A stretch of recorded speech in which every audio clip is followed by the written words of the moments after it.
Let's look at the economy now. 4.2% growth for wages. Ines Willox from the Australian Industry Group is warning that it could be the thin end of a dangerous wedge if this wages growth is not accompanied by parallel productivity improvements. Do you have any concern that the wages increases might be unsustainable?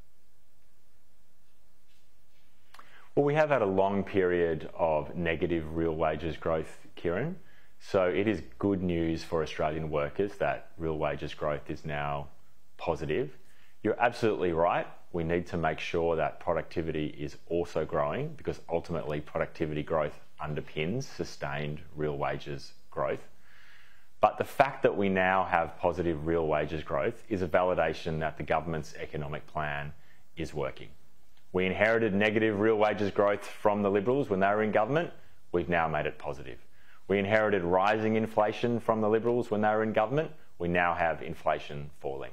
We inherited a budget that was in the red under the Liberals. We now have the budget in the black. So this is another piece of evidence that the government's economic plan is working and it's building a stronger Australian economy. Do you think the RBA will be comfortable with that level of wages growth? Well, the government doesn't comment on decisions by the Independent Reserve Bank, but they take in a whole range of factors into their interest rate decisions. And a lot of the factors that they're looking at are heading in the right direction. We have inflation coming down very rapidly. We inherited inflation running on a quarterly basis at 1.8% per quarter. We now have it at 0.6% per quarter. So it's come down by 2/3. Obviously, that gives the RBA more room to move when they're making interest rate decisions. So the RBA will make those decisions as it sees appropriate, taking into account all the factors, but a lot of those factors are heading in the right direction and will be welcomed by the RBA in their deliberations. And let's just conclude where we kicked off with that issue and Peter Dutton making the point in a number of car yards around Australia, is in Parramatta again today.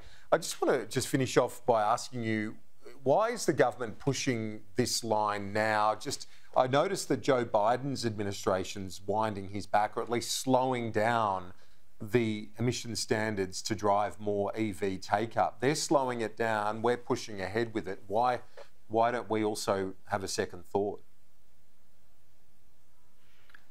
I mean, I think that's a little unfair comparison to say the United States is slowing down and we're pushing ahead, because the reality is we're a long way behind the United States.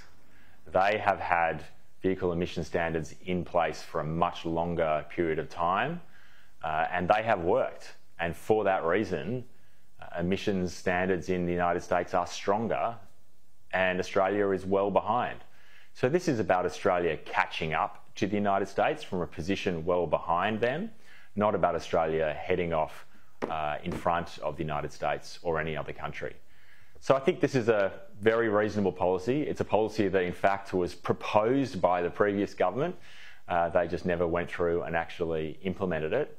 It's a policy that will make sure that Australian motorists have greater choice and the international manufacturers can't use Australia as a dumping ground for their poor efficiency vehicles.